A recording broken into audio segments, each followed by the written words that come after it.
Welcome. Today we are illuminating the core of the feminine force.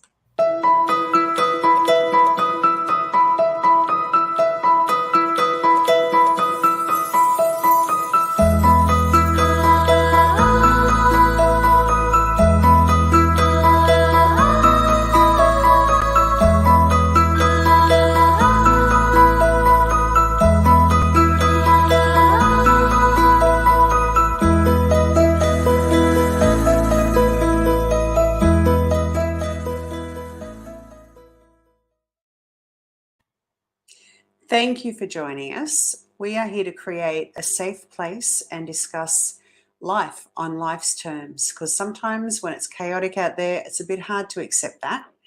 Today, I have with me the beautiful Alison Canavan again, transformational coach, speaker, alchemist extraordinaire, like you name it. Beautiful sound bowl player. I've been listening to Ali's sound bowls on Instagram. If you haven't followed Ali on Instagram, I highly suggest you do.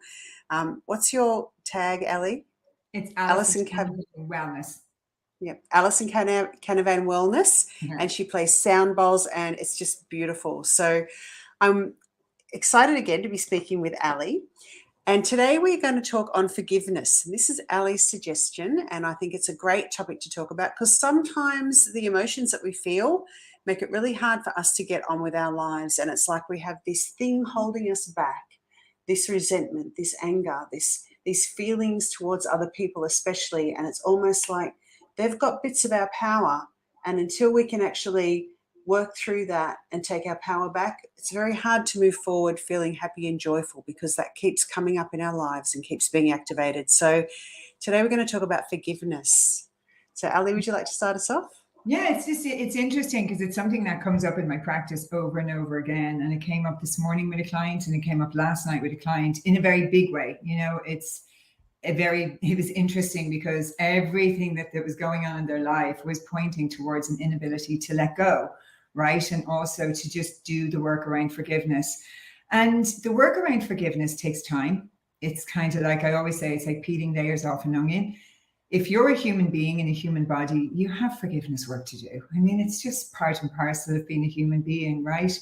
But I remember years ago, one of my great teachers, Sagyam Rinpoche, I was in my 20s when he said this, and this is a very well-known saying in the Buddhist traditions. You know, it's like drinking poison and expecting the other person to die. That's what we do when we hold on and harbor resentment and ill will towards other people, right? Because very often the other person's gone off, they're gone on with their life, but we're continuing to play out the story every single day, right? It links back into the power of story again, right?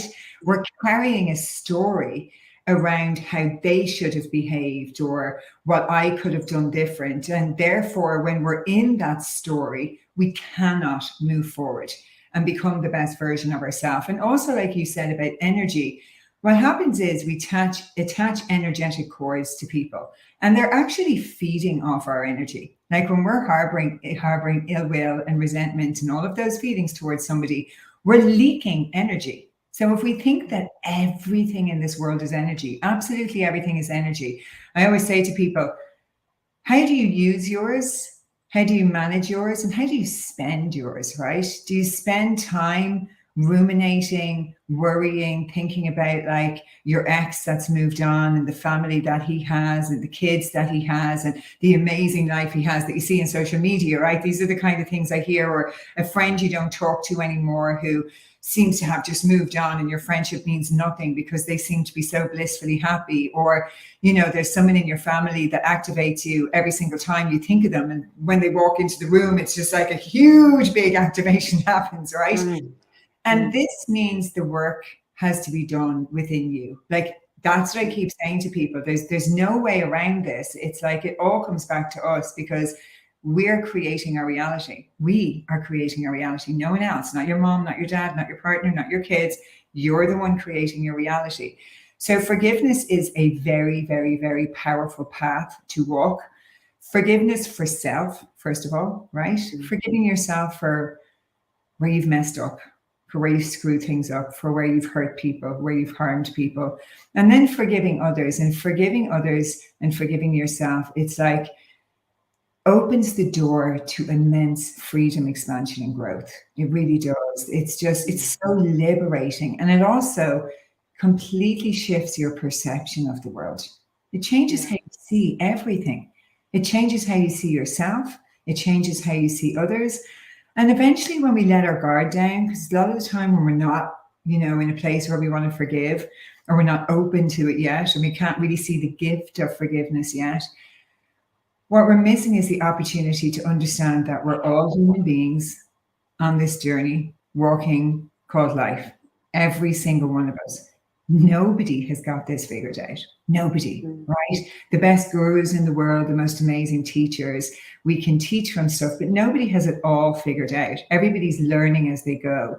And to just give yourself a little bit of grace as you move through, and maybe investigate the emotions, like when you feel jealous and overwhelmed, and when you're looking at someone through the eyes of envy and you're just feeling this bitterness inside you, like, be with that, investigate that, because that's usually showing you where you are looking to expand and grow, right? Because you wouldn't be feeling those emotions. You wouldn't be feeling them if there wasn't something in you that wanted more for yourself, right? That's the only reason we feel that way, because people who are living their true purpose and they're living in a very expansive way and they're loving their life, they don't turn around and look at someone and wish they had what they had or feel guilty, because they're happy, they're fulfilled, they're content in their own life. So I think all emotions, I don't really like saying emotions are good or bad. That's something I started to move away from many years ago. When I was younger, I was indoctrinated into the mental health, not the mental health. I don't know what we call it that. Mental illness. Mental illness model. Mental disease model we have in the world, which is, if you feel sad or if you're grieving or if you feel anger, that there's something wrong with you. And if you can't get rid of those emotions, well, then we have to medicate them away, right? And I think it's fascinating that we have this story that we have to be good people only experiencing good emotions, and that if we're experiencing anything other than that, there's something wrong with us. I think that's fascinating, that that's a story that we have running, that's all it is. It is a story, and it is a story that is perpetuating a mental health epidemic unlike anything I've ever seen before, because people don't really understand that maybe there's a reason I'm anxious. Maybe there's a reason I'm overwhelmed. Maybe there's a reason I'm angry. And then using that energetic life force to propel you forward onto your life path. Like, anger can be an incredible emotion to propel you forward. An incredible emotion, because it's an energy. It's a real movement energy, right? When we feel angry about something, stuff is moving, and sometimes we need to get angry at ourselves for not doing shit, right? So it's like we get angry at ourselves and we say, I'm done with this already. And then we get up and we do something about it, right? So I don't like this relationship with emotions to be good or bad. I just think when we start labeling things good or bad, we just get into this whole other world where, well, I just want the good and I don't want the bad. But like, what we are calling bad is also a very important part of the human journey, right? Grief, sadness, it's all really important. And so with teenagers, we start indoctrinating them with the story that they have to be X, Y, and Z, and then they suffer anxiety and they suffer, suffering and pain and sadness and loneliness. And then we tell them if they're suffering that there's something wrong with them and we have to take them somewhere to help them get rid of that, right? Instead of just supporting them to integrate, to eat well, to be out in nature, to help them find their divine purpose and power in this world. Like, it's just so powerful when we start to work with our emotions instead of being afraid of our emotions. And I think all of that comes under the umbrella of forgiveness, because it's like forgiveness helps us to see all of the beauty in this world that is actually all there. It's just that we're not able to see it when we're harboring all of this resentment and anger inside of us, right? We're just not able to see it. So giving yourself the grace to work on forgiveness, and know that forgiveness takes time. Like, I do loving kindness meditations with my clients. There's a practice called Tonglen in the Buddhist tradition that I also do. And loving kindness for me is one of the most powerful practices, because first of all, you're sending love to yourself, and then you're sending it to those you love.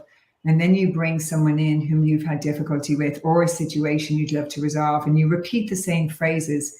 Maybe well, maybe happy, may you live with ease. And I have 2 loving kindness on my YouTube, one specifically for forgiveness, and then just a regular loving kindness. And we go back to what we were speaking about last week, your word is your wand, right? Repeating these beautiful phrases to ourselves, like self-soothing ourselves first, right? There's something very powerful about sending out loving kindness to other people. There's something very healing about that.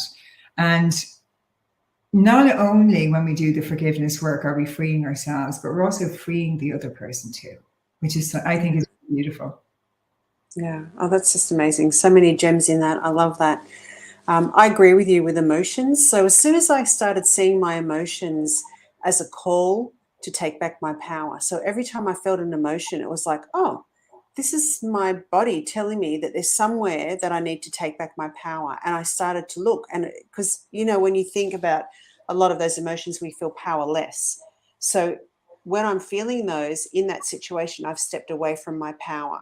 So my emotion was really just calling my attention to the fact that I've stepped away from my true self, which is where my power is. And as soon as I started seeing my emotions as the bearer of information, the bearer of news, the bearer of, hey, this is what's really going on, I came to an acceptance around emotion, and that meant there wasn't so much resistance, there wasn't so much fighting, and I actually could use them. And I think this is a thing, they're there to be used. Yeah. They're there to help you activate a different behavior or a different thought pattern, and resentment is a great one. So I realized probably about 10 years ago, I was feeling quite a lot of resentment at one time. And I remember I decided to look at the resentment as a red flag.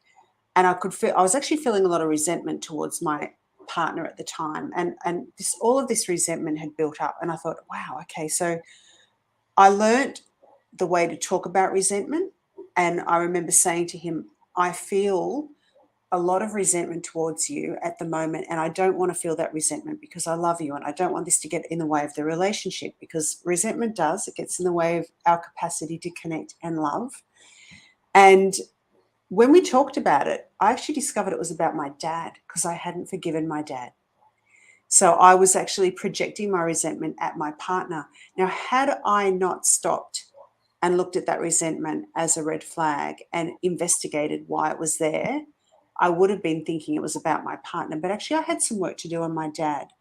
And the forgiveness for me, it's a really interesting thing, forgiveness, because I think sometimes, like I find often when I look underneath a lot of these feelings, if I'm angry, it's generally when I look underneath it, I'm projecting it out, but really I'm angry towards myself because I've walked away from myself. Or I'm resentment towards someone else, but really I'm resentment towards me because I've put myself in a position to be hurt. So the forgiveness of self, especially when we look back, when I look back at myself as a teenager and I think about the choices I made and the behaviors that I was acting out, it was like coming to a forgiveness around I was doing the best that I could at that time. And trying to turn around my perception, because when we look back, we only remember the bad times. But if I remember the good times, and I remember the things I did that helped people, and I remember the things that I did that supported people, and then I have a clear picture of myself as a teenager. It's not just all the bad stuff. And then I can go, well, hang on a minute. I actually really was doing a pretty good job. And I can come into that state of acceptance, which I think is like, we have to sort of feel the feelings first. And then I found I need to go into an acceptance. I can go into acceptance. Once I've felt the feelings, I can go into acceptance, and then I'm able to forgive. So with other people, that looks like I might need to do some writing. I might need to share how they've hurt me. I might need to, I'm always doing the investigation. Well, why do I have a relationship with them? What did I do? What was my part in this play? How did I put myself in a position to be hurt? So I do all of that work. And at the same time, and you've probably heard this, Ali, the prayer that you can say for people. So people that I found it really hard to forgive. Like I remember doing this with my first husband. So I did all of this work on him, this inventory work on him, all this inner emotional work on him.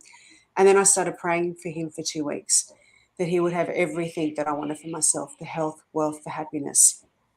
And at first that was really hard, because you have a feeling around people that have hurt you, right? And it's really hard to pray for them. But as I kept doing my work and I kept seeing my part in it, and I ultimately came back to taking full responsibility, which was that I chose to marry him. Mm-hmm. That was my choice. And as soon as I took full responsibility, that sort of opened the door for this forgiveness to start coming through. And then I did this prayer for 2 weeks of just, praying for him, everything that I wanted for myself. And I actually found that over those 2 weeks, it just shifted so much. And it was like I was lighter. It was almost like this thread, because I watch people now that are in their 80s and they're still pissed off at their last partners. But the thing is, wow, you've carried that for ages. Yeah, if you notice, like, when people don't do the work, and as they get older and older and older, they get more resentment, more bitter, more angry. And I've seen that a lot, in my own family and in people around me. And it's like, I spoke to someone this morning, and they were ringing, about to ask about a spouse. And I'm always like, if somebody comes to me and asks for help, but generally when somebody else is looking for help for somebody, it's not going to work. But I said, they have to hear the call to do the work. Like, you can't do the work for them. You can lead a horse to water, but you can't make them drink, right? And that's what's so powerful about what you're talking about doing the work as we go. Now, why is that so powerful? First of all, I wish we empowered our children around emotional health. And there are loads of books. There's wonderful books. Like, I was cleaning out James's room the other day, and since he was a baby, it's like, what are my feelings? Am I happy? Am I sad? Like, so I think because of my own childhood and because of everything I had been through, I was incredibly aware, as a mom, of wanting to break patterns and wanting to encourage him to be in touch with his emotions and to not be afraid to share and to tell me how he's feeling. Because I just remember as a kid, it was shh. So you never felt like you could authentically kind of express yourself. Or if you did say something, it was like, oh, don't be so ridiculous. You don't feel that way. Or don't be so ridiculous. Or lots of people, so it's kind of like our feelings aren't acknowledged, right? And they're not heard, and we're not listened to. So, and I'm not like saying we have to pander to every single emotion. Like, there's extremities with all of this. But one thing I know for sure is that it's so much easier to deal with things as they're happening. Right? Yes. They're happening, even though it's shitty, and that we might want to run away and just sit on the freaking couch and watch Netflix and gorge ice cream. Sure, do that for 2 or 3 days, right? Absolutely. I do it. I think everybody should do it. And then get up and start your process. Take your refuge, take your little pity party for 2 to 3 days, allow yourself to go through the process, but then you got to get up and you got to do something about it. Don't get back up and just go back into your life. Because you won't have processed anything. And let me tell you, where do you think those emotions go? They don't. And what you're talking about in your relationship, that was actually something to do with your father. It's like when we don't deal with our emotions as we move through them, they get repressed and suppressed. And it's like, I always think of the analogy years ago when I was doing a talk, I used to use this. It's like shaking a bottle of Coke, right? Because I look at like the keyboard here in front of me in my computer, and you're shaking it. If you shake it a little bit and wait and you open it, it's not going to make that much of a mess, right? That's dealing with your emotions as they happen. Wonderful. Little bit of a mess to clean up, clean the bottle before you drink it or whatever. Not a big fan of Coke, by the way. Please don't drink it. It's awful stuff. But a fizzy drink of any kind. But there's something particular gooey and nasty about that stuff, right? But if you're shaking it for years, what do you think eventually happens when you keep shaking it? What do you think happens? It explodes, right? So eventually you are going to explode. What does that look like? That looks like an all-out meltdown, burnout, trashing relationships, like really losing your mind in whatever way that looks like, right? But then look at the mess that's been made. It's all over the floors and the ceilings. It's in all the keys. Like, I'm just looking at my room here. How long is that going to take to clean up? Ages, right? Everything's nice, sticky and dirty. And I think this also comes back to like talking about teens as well. Like a lot of mums are talking about my teens are self-harming. But, why are they self-harming? There is so much emotion that they can't process because they're constantly being traumatized from what they're seeing, all the images, the way our culture is, so much emotion, and there's no emotional education. So what do? You've got to project it out somehow. Somehow you've got to release this, express this. Somehow you've got to project this out. And so there are all these behaviors that are happening that are unprecedented. Like, we really haven't seen this level of self-harming, self-abuse, and all of this is just from what's going on inside. And like, absolutely right. If we learn how to deal with the first feeling, and then use the first feeling to evolve, because that's its purpose. That feeling's purpose is to help you evolve. And then you don't have to go on that train. Like, you can get off the repetitive cycle. You're getting off that trajectory altogether. It's just like beautiful advice. And the other thing, older into an adult as well, it doesn't mean that like when you start doing the work, you've got it all figured out. Like, it's kind of things happen and you're like, I can't believe I'm here again. I can't believe I have to go through this. And I always remind myself, sit with it now, sit with it, work through it, learn the lesson. There's always a gift in everything. I think if we can read, one of the greatest things that helped me personally in my journey was reframing things, going, okay, so if I'm creating everything because we're the creators, and I created this interaction with somebody or this situation that I ended up in, okay, I'd rather not be in it, right? I'd rather not be experiencing it, but I created it for a reason. So what's the gift in this for me? What's the learning in this for me? And when we reframe it like that, it takes on a whole different life. It takes on a whole different meaning. And sure, sometimes we're not able to see the gift in the moment. Sometimes it takes weeks or months, or upon reflection, we might look back 6 or 9 months later and go, that was absolutely transformational. That moment in time that I thought was one of the worst days ever actually was a transformational moment into the journey I'm on today. And I think we just don't know where a certain situation or experience is going to lead us. So that's why I'm like, be careful of naming things good and bad, and because we get trapped in this kind of cycle. It's just all life. And sometimes life is messy, right? Yeah. Sometimes life isn't, we're not like, people think, oh, I'm going to do a personal development course. I'm going to work with a coach and this is what's going to happen. I'm here. And then this is what's going to happen. Woohoo! I'm excited. Yeah. And then they don't understand when it's like, and this is the actual journey to growth, right? Now you're never going back to where you were. So it's kind of like, so say we're going here and it's like, I'll come a little bit closer in this camera, you're going up and down. You're still going up, right? Yeah. But it's kind of like that 2 steps forward, 1 step back kind of analogy, right? It doesn't go. It's like that, and a bit like the spiral, isn't it? It's more of a spiral than it's so true. And that, I was just thinking about that because I thought sometimes, and like you're right, we revisit times in our lives where it's hard to have the feelings that we're feeling. And sometimes it's very hard to forgive the unforgivable. When there is something that has been an injustice that's been done to us, and sometimes that can be as little as being fined unreasonably for parking somewhere. Like, there are so many things. It can be from little to massive, and we have feelings where we can get resentful and angry. And one of the things that I found really helpful about in those situations that are injustices, as well as dealing with my reaction and really having a look at why it's activated in me and why I'm in that situation. If I can do my work, and then if I can also remember that sometimes I don't have to get angry about somebody else's dysfunction. So if somebody else comes to me and their behavior is really unreasonable and I might be aggressive or angry back, or I might be hurt, sometimes just reminding myself, actually, that's their dysfunction. I don't need to take that on, because we pick up things from other people that aren't ours to take on. And then we have to deal with that, right? So sometimes if we can just remind ourselves, you know what? I don't have to get angry about this. That's their dysfunction. This has actually got nothing to do with me. I'm just going to go on my life and be happy.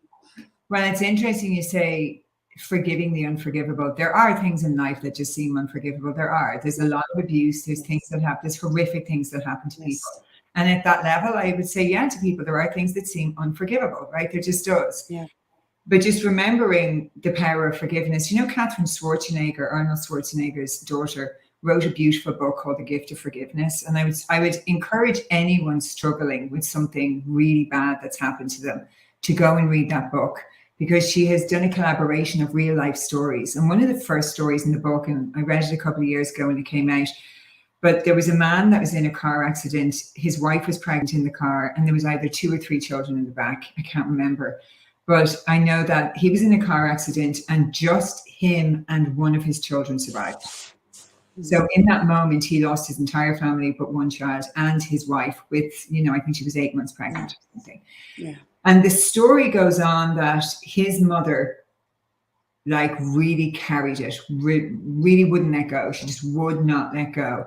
And through this story, through the power of forgiveness, he was able to forgive the guy that had killed his family and his wife. And you really get to see the magic of forgiveness with how he was able to move on with his life and be a father for the son he still had there, right? Yeah.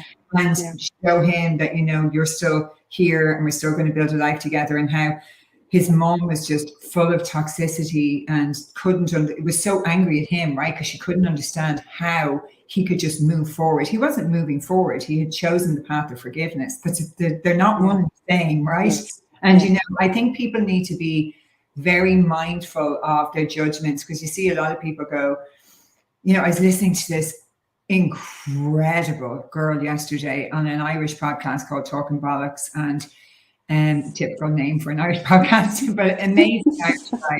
And they had this girl on who was nothing short of extraordinary. And actually, I'll get you her name now because it was just the most incredible thing I've ever seen.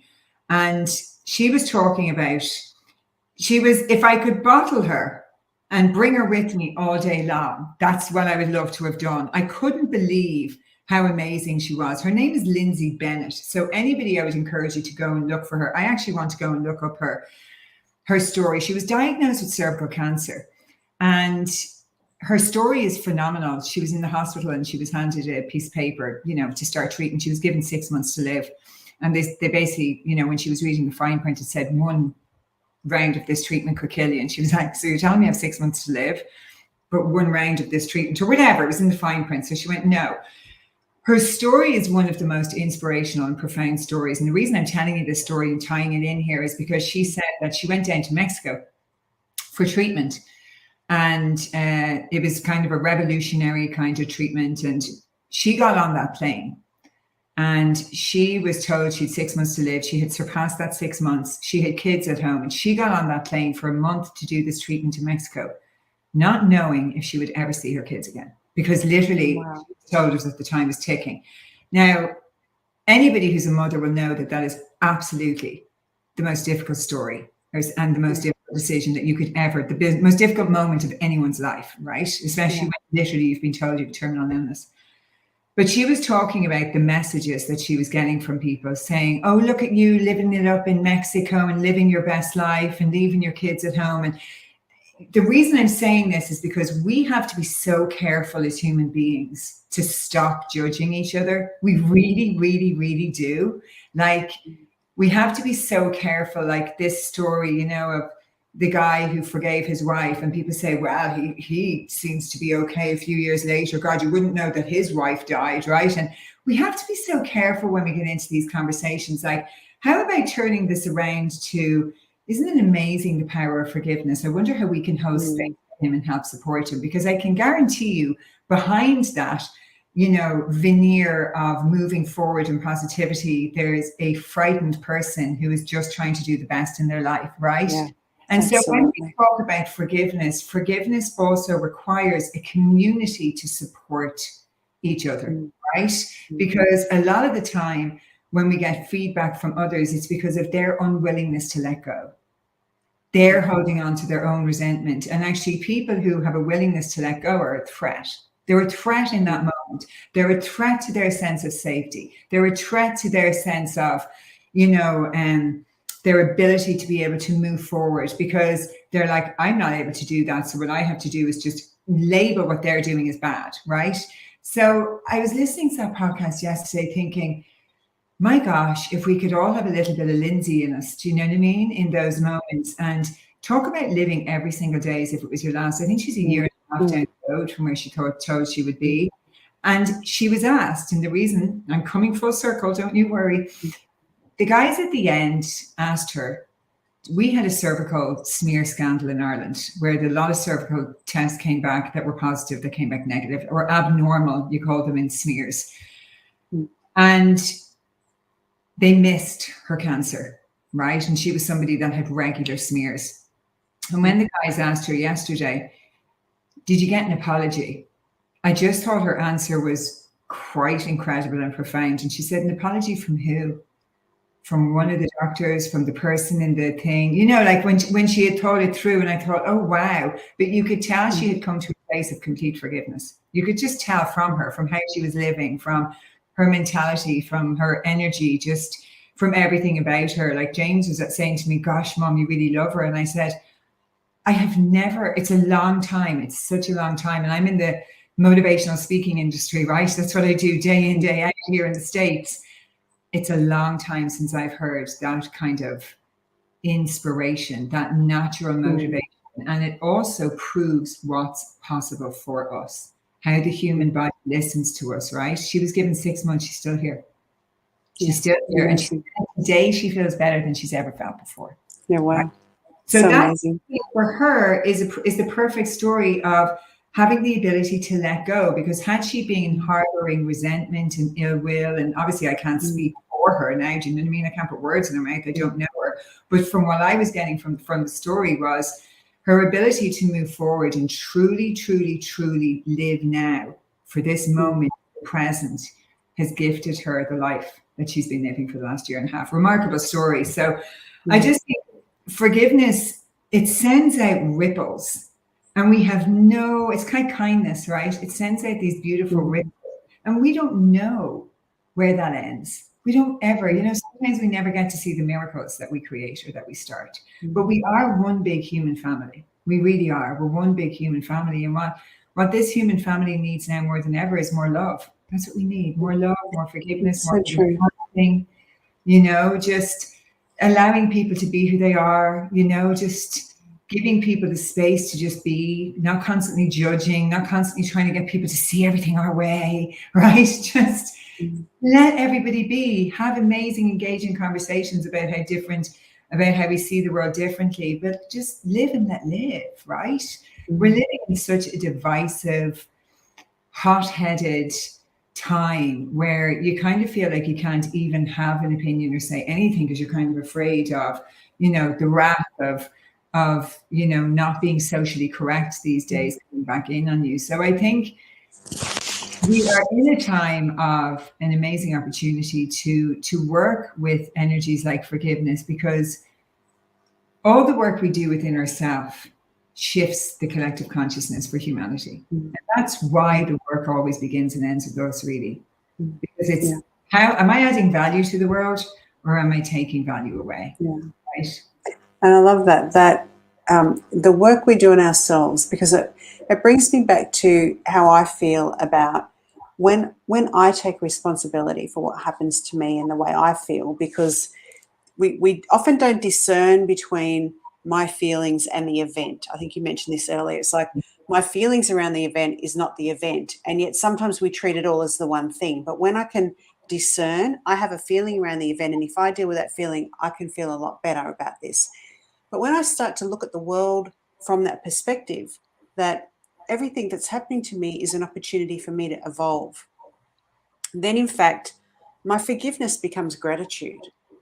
So it actually goes beyond forgiveness, because as I move beyond in this world where I'm taking full responsibility for the things that are happening to me as part of my own evolution, forgiveness becomes, thank you so much. Thank you so much. And that coming into the gratitude around things, I think that is just like, that is powerful too. Like they all carry this beautiful feeling in our body. And I think that for me has been this crux of being able to shift resentment and even judgment, because judgment is actually a substitute for experience. So if I want to have a real experience of life, and if I really want to connect, I can't have judgment, because judgment sort of is like how I think that person is. So it's not real. It's not the experience that is real. It's what I think the experience is. So judgment is a substitute for experience, and we have judgment when we don't feel good enough in ourselves. It's our projection. Yeah. So, yeah, and I love that. I just love this whole conversation about forgiveness and this whole, because it's so true. When I left my first husband, there was a lot of judgment around me. And that was the time, for the very first time in my life, I realized nobody could possibly appreciate what I feel unless they were in my shoes. And there's nobody in my shoes except for me. And I started to look upon the world like that then. I started to reassess all the people that I judged before me that had left their partners, or that I thought, wow, I had all these thoughts around them. And it's like, now that it's like I just had this massive realization that nobody can know unless you're in their shoes.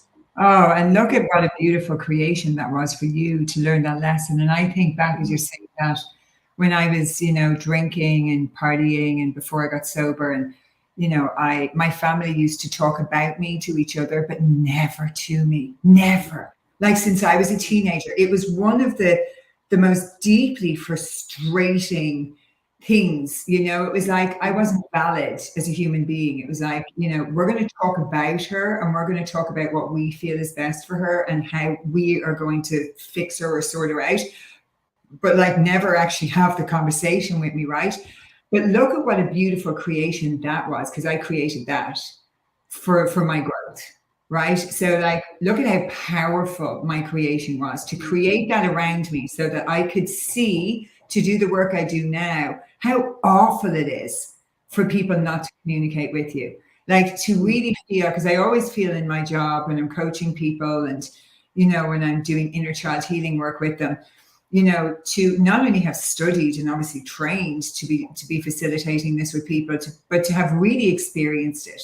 There's nothing like firsthand experience. It's like I'm a sobriety mentor for people as well. But you can't be, in my opinion, you can't be a sobriety mentor if you haven't had, some kind of addiction problem. Like, because how are you really supposed to understand what that feels like, And so I just think it's amazing the situations we create for ourselves that we can truly learn from, because now I know, and I'm so much more aware to not do that with my child, right? To not talk about him and try and figure out what's best for him, but to talk to him, right? It's a whole different way of engaging. And the same goes for, forgiveness. It's so powerful, because for me, forgiveness is intrinsically interconnected with letting go. I don't think they're kind of separate. I don't think we can separate them, because we have to be able to let go to forgive. It means we're not harboring stuff anymore. And for me to be able to let go of, like, say that with my family and look at it for what it is, and thank my family for giving me the gift of having the ability to be able to go in and really do that deep inner work, right? Really do that deep inner work, because at the end of the day, it doesn't really matter what anybody else thinks about me. It's what I think of myself. It doesn't matter if I'm constantly seeking external validation from them, which I was never going to get, right? Clearly. Yeah. Well, then I'm never going to be happy. And I've created them as one form, but then I was also creating it in friendships and in personal relationships. So I was creating the same story. It just looks different, right? My boyfriend would speak to my sister about me, and they would be like, oh, we had a chat about you and we were thinking this. And it's like, oh my God, there I am. I'm creating it again. It's like really interesting. And then we turn it inwards, and it always comes back to us. What is it in me that doesn't feel good enough to have people speak directly to me? Am I speaking directly to me? Am I giving myself that time? Am I listening really to my own authentic inner voice? And I think this is the magic of doing the work, because when we live in the blame game and we live in the pointing fingers world, nothing gets solved and no healing gets done. Just doesn't, right? Because